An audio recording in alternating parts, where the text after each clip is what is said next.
there were 2 pregnant ladies at my workout. 2. Not one, but 2.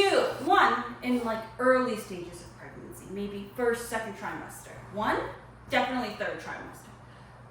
This really confounds me because while I get that it's, good for you to work out while you're pregnant, I cannot imagine myself working out whilst pregnant. I'm sitting on my ass all 9 months, and that may not be good for me.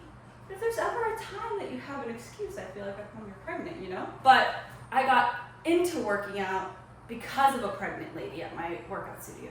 Hold on, I'll tell you the story. Now you may look at me and think, she looks pretty,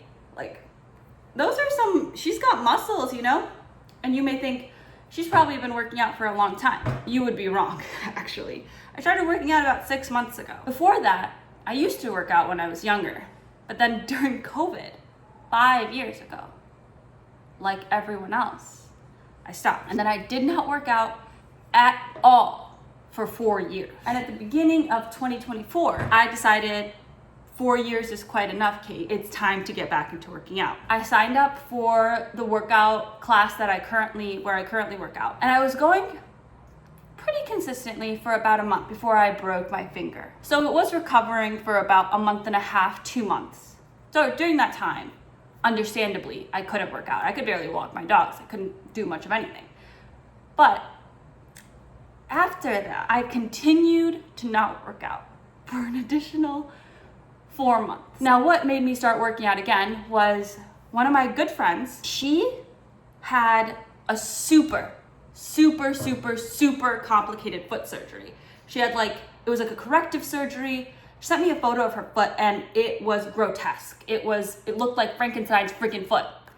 And I was like, surely she's not gonna go to the gym because she's like a really in shape, super fitness oriented person. Not 1 week later, she, on her little foot scooter, scooted her butt into the gym and was posting Instagram stories of her with her foot scooter working out. I was like, Kate, there are no more excuses. You cannot keep making an excuse that you can't work out because you broke your finger 6 months ago and haven't felt the break in 4. So I went back to my workout studio. And the very first class, who was working out right next to me? But a very, and I mean very pregnant woman. Mind you, she gave birth 1 month later and she was kicking my ass. She was so in shape. In fact, when we were doing push-ups, right? She couldn't do a push-up because her belly was so big. So she put 2 steps on either side of her and did with a gap in between for her belly so she could do push-ups. I was so impressed, mesmerized, and truly inspired by this woman that I have been consistently working out ever since. So thanks to a woman who had crazy surgery on her foot and a very pregnant lady, I've now been working out for about 6 months. By the way, she gave birth, right? And about 3-4 weeks later, she was back in the gym. And mind you, I take a hard workout class, okay? It's like a hard, really intense workout class. Women need to be studied because how? How is that possible?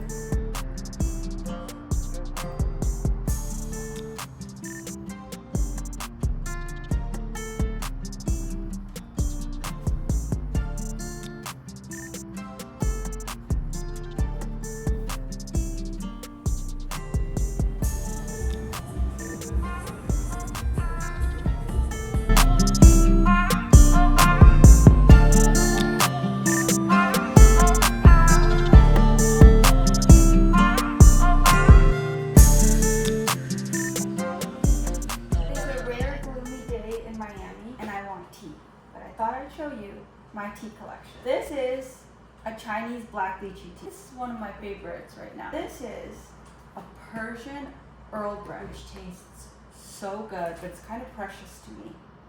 So I try not to break it out all too often.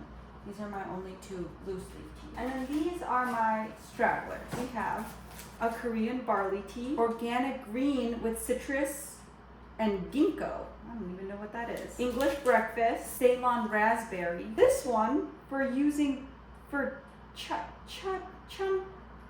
Chunka Piedra, a stone breaker traditionally used for kidney and urinary tract cleanser. I actually don't know where this even came from. And these frutos tropicales from Colombia. Now, where did all of these little random tea bags come from? Usually I steal from various Airbnbs that I stay in. Whenever I like a tea in an Airbnb, I steal a few bags. This is my poopy time tea.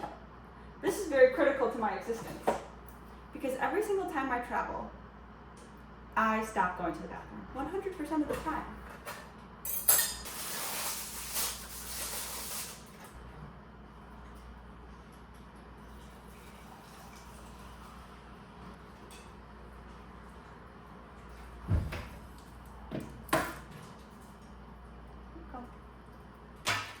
It is once again stuffy surgery time. I think 2 or 3 videos ago, you guys saw me buy them all new stuffies. Since that video, 2 of the stuffies are done. Both of the octopuses, they ripped all 8 feet off of them. The rest of them have had major surgery multiple times. It feels so freaking wasteful to keep buying new ones. I have to constantly do surgery on them. But when we were out at the coffee shop today, this really sweet woman came up to us and she was like, "Oh, can I give your dogs a treat?" And I was like, "Of course." So I thought she was just gonna give them like a few treats, but she had gone and bought these treats for them. How freaking sweet is that? And I was just looking at the ingredients, and the ingredients are so amazing. They're like all organic, all whole foods. That is the nicest thing ever. Whenever we go anywhere with both dogs, I will say they do attract a lot of attention. They are pretty well behaved, especially Alice. Pippa has her moments. She's the only one that's been professionally trained, but she is the one that has issues. I don't know what her issues are. My partner thinks that she does crack cocaine when we're not looking. That is the closest explanation that we have. It's not even that she's like, she doesn't know commands. It's that she thrashes around like a psychopath for some reason whenever she gets excited. And anything could excite her. It's unclear what excites her. You can't prepare for it. It can happen at a moment's notice. When she gave them the treats, they both got so excited that we actually couldn't calm Pippa down after that. So we ended up having to leave. But it was still like the sweetest thing ever. Bunny. Oh my gosh, there's another rip on the bunny. What are you guys doing to this poor bunny?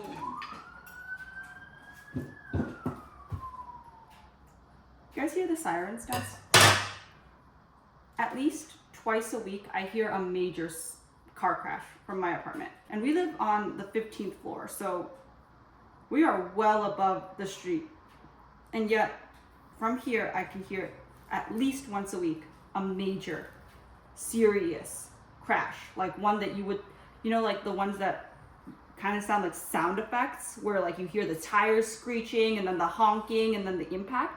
Yeah, that type of stuff where like you think that it's like a high-speed chase with the police or something, which it very well might be. I have vowed to not drive on the highways ever in Miami. The week that we moved here, I was on the highway. I was in the express lane and I was in the right-hand lane of the 2 express lanes. On the right of me were like orange cones separating the express lanes from the rest of the lanes of the highway. While I was driving, I was largely not paying attention to my right-hand side and just like kind of looking at my in my left-hand rear view mirror, because who needs to look at lanes that are separated from you by cones? Well, that was a mistake. That was a very amateur, very naive, new to Miami mistake, because a car ran over the dividers, the cones, and merged in front of me. Mind you, I'm going like 75, 80 miles an hour, and a car just merges in front of me, running over the like the cones between me and the regular lanes, merged from the right side. And I had to slam on my brakes. And if there had been like a car close to me behind me, it would have definitely been a collision. Since then, I don't really drive on the highway in Miami. If we have to go somewhere, I just make my partner drive. And then the whole time I complain about how he's driving unsafely. So that's really my role in the family, is to not do the unpleasant thing and then complain about how the unpleasant thing is being done. You know who made it.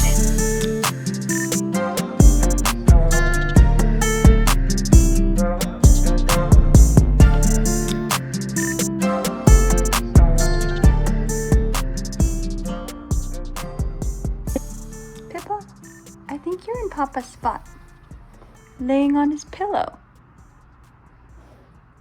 Where's Papa gonna sleep, huh? If Pippa sleeps on his pillow. Pippa, say goodnight. Pippa, say goodnight.